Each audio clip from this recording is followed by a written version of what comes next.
Welcome back to the deep dive. We are looking at a very specific slice of time today, the fourth week of 2026, so January 19th through the 25th.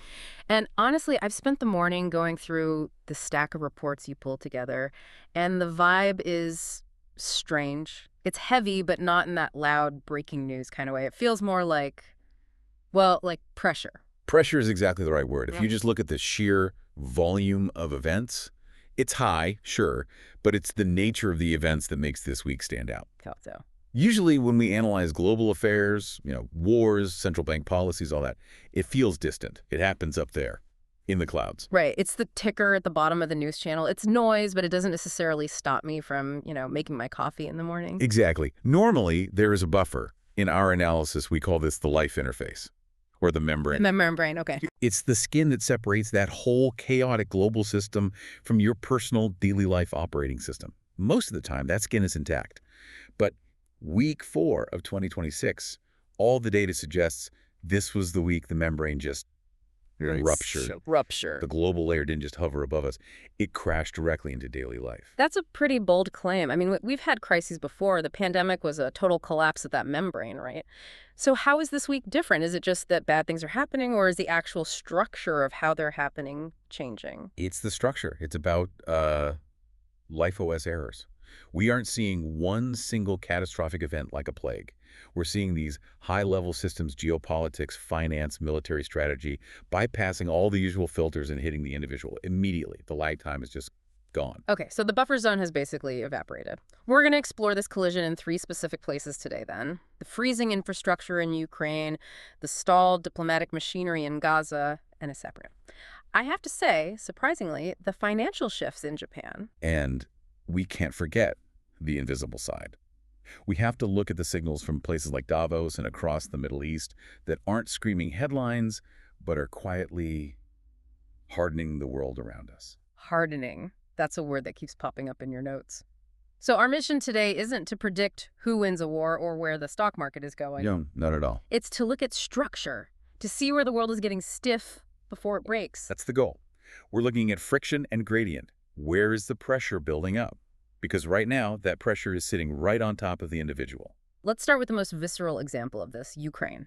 It's late January 2026. It is freezing, and the reports out of Kyiv are focused almost entirely on energy infrastructure. Now, we've heard about attacks on power grids for years. Why does the analysis flag this week as unique? Because of the velocity mismatch.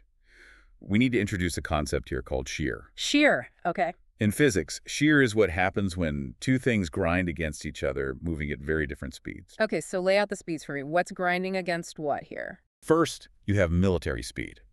A missile or a drone strike happens in seconds. It travels at Mach speeds. The destruction is instantaneous. That's layer 1. Got it. Then you have the repair speed. Which I'm guessing is not Mach speed. Far from it. Repair speed is medium velocity.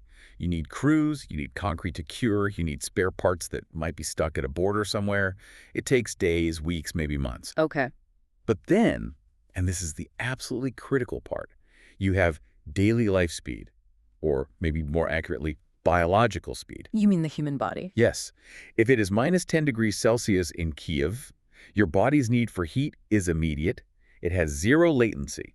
You can't tell your body, hey, hold on, just wait 3 weeks for the transformer to be fixed. So the missile hits in a second, the repair takes a month, but the freezing starts now. And that gap, Yeah. that is the shear. Yeah. And because the repair speed physically cannot catch up to the destruction speed, the damage isn't just an event anymore. It accumulates. It gets stored inside the city's living structure. And this is where that term calcification comes in.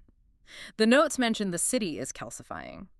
To me, that sounds medical, like a joint getting stiff. Is that the right way to think about it? It's very, very close. I mean, think about what happens when the power cuts out. It's not just the lights. If the heat stops, the pipes freeze. Right. If the pipes freeze, they burst.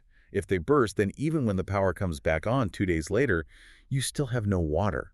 You can't flush the toilet. The building itself becomes hostile to you. And the people. They adapt. But, and this is so crucial, we often mistake this adaptation for resilience. We see the news clips of people in Kyiv wearing coats indoors or cooking on camping stoves, and we say, wow, look how resilient they are. Yeah, of course. But the analysis says, be careful. That isn't resilience, that is hardening. That's a really dark distinction. Resilience implies you bounce back. Hardening implies you Right. don't. Exactly. The thermal layer of the city, that ability to be warm without even thinking about it, is just stripped away. The system becomes brittle. It's like a bone that heals incorrectly. It works, it can support weight, but it's stiff. And because it's stiff, it can't absorb the next shock. It'll snap. That really drives home this whole theme of the global layer crashing into daily life. You can't negotiate with physics. You can't sanction the cold. No. And that lack of ability to negotiate leads us directly to the next friction point. Because if Ukraine is about the physics of temperature, Gaza this week was about the physics of bureaucracy and of memory. Let's pivot to Gaza then. The headlines for week 4 were all about a ceasefire. We saw drafts, we saw diplomats shaking hands, but on the ground, the implementation just seems to be grinding its gears. Why? It feels like we've seen this movie before. An agreement is signed, the agreement fails. It's a classic operating system mismatch. You keep using that term OS, but we're not talking about computers here. We're talking about a war zone. True, but it's the best way to understand the failure. You have the agreement OS, that's the world of diplomats. It runs on logic, on text, on timelines. Day 1, hostage is released. Day 2, aid trucks enter. It's all very clean, binary. Okay.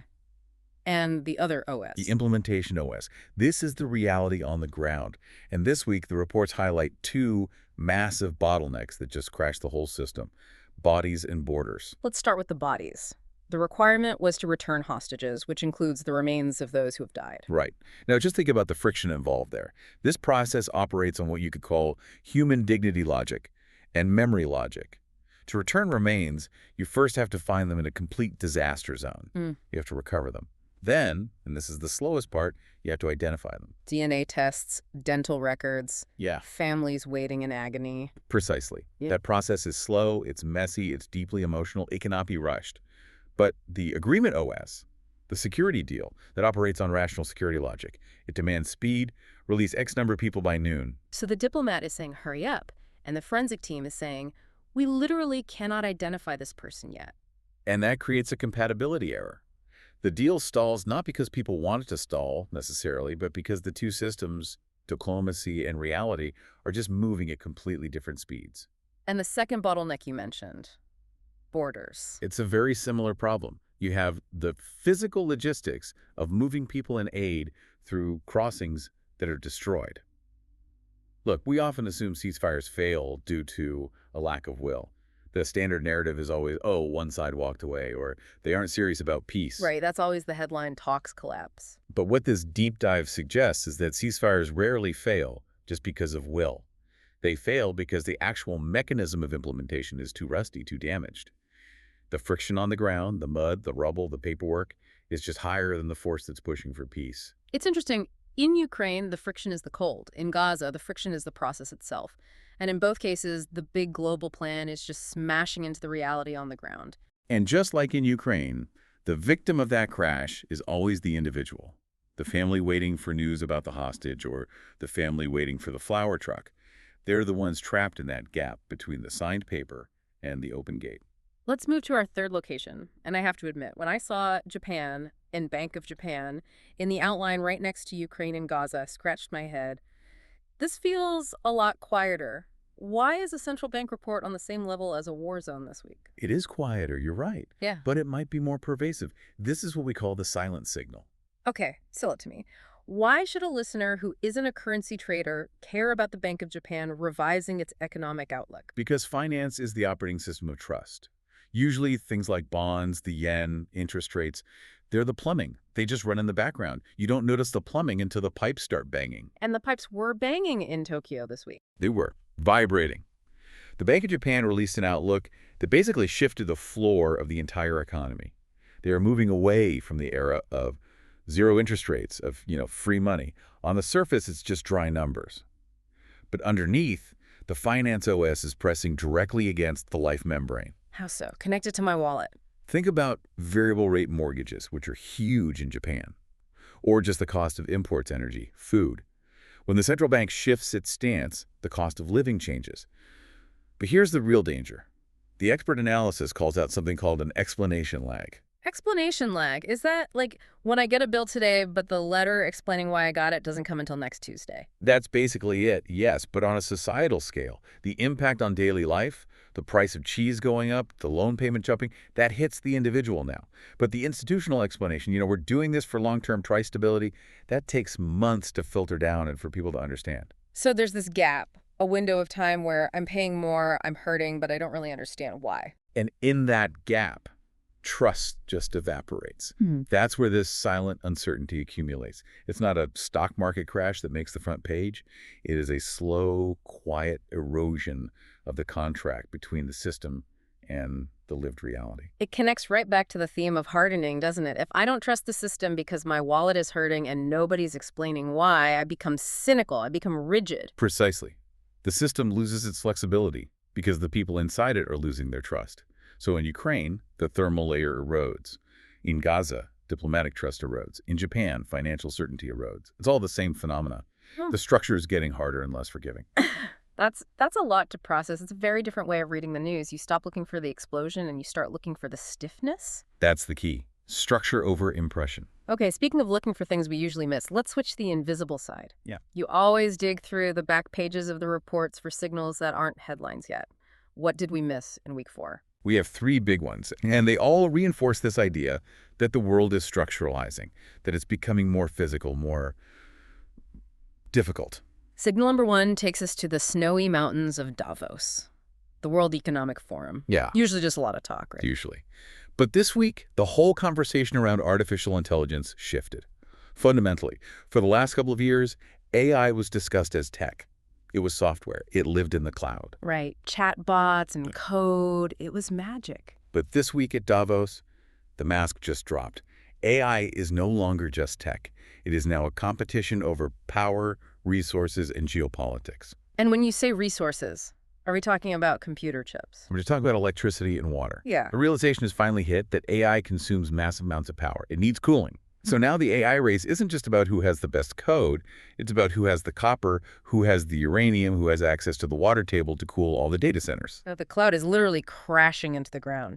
Literally. And the friction point is speed. The resource consumption speed is incredibly fast. I mean, companies are building these things now. But the rulemaking speed, how do we regulate the power grid? Who gets the water rights? That is glacial. I can see that. A data center opens up in a small town, sucks up all the power, and suddenly the locals have rolling blackouts. That is a daily life collision just waiting to happen. It's inevitable. It creates immediate geopolitical heat. Okay, signal number 2. We're heading to South Korea. This was subtle, but for anyone watching the global economy, it's a blinking red light. We saw a clear signal about the end of the rate cut cycle. Explain that in plain English, the rate cut cycle. For a while, the hope in Asia, and really globally, was that after the inflation crisis, money would get cheap again. Interest rates would go back down. Loans would be easy. The good old days. This signal from Korea is just those days are not coming back. It sets a floor. We're hitting a bottom, and that bottom is much higher than it was before. The era of easy money is quietly structuralizing into an era of hard money. Which means everything. Starting a business, buying a house, funding a startup. It all just stays expensive. It stays hard. The system is hardening. And finally, signal number 3, the Middle East. Now, we just talked about Gaza, but this observation was about the broader region, right? Yes. The term the analysis uses is low temperature instability. If you look at the raw data, the number of explosive news events, massive missile barrages across regional borders, was actually down a bit this week compared to previous peaks. So that's good news. Things are cooling down. That's the trap. It's cooling down, but it's not healing. The combat intensity drops, but the underlying governance issues, the proxy struggles, the social grievances, they aren't fixed. The region is cooling into a hardened, unstable shape. It reminds me of a volcano. Just because the lava stops flowing doesn't mean it's safe. It just turns into jagged rock. You can't build on it. Exactly. It is hardening before rupture. And that brings us right back to the core lesson of this entire week. Let's pull all these threads together then. We've gone from freezing apartments in Kyiv to the bureaucratic nightmare in Gaza to confused mortgage payers in Japan and these hidden resource wars. The thread is rigidity. Rigid. We're conditioned to look for the snap. We wait for the crisis, the market crash, the invasion, the riot. We're addicted to the rupture because that's what makes good TV. But week 4 of 2026 is teaching us that the real observation is watching the calcification. Watching the system get stiff before it actually breaks. Yes. In Ukraine, daily life is calcifying around the lack of heat. In Gaza, the peace process is calcifying around implementation failures. In Japan, the economy is calcifying around higher costs. And why does this matter to the person listening to this on their commute right now? Why should they care about calcification? Because tension is stored in rigidity. Think about a rubber band versus a dry twig.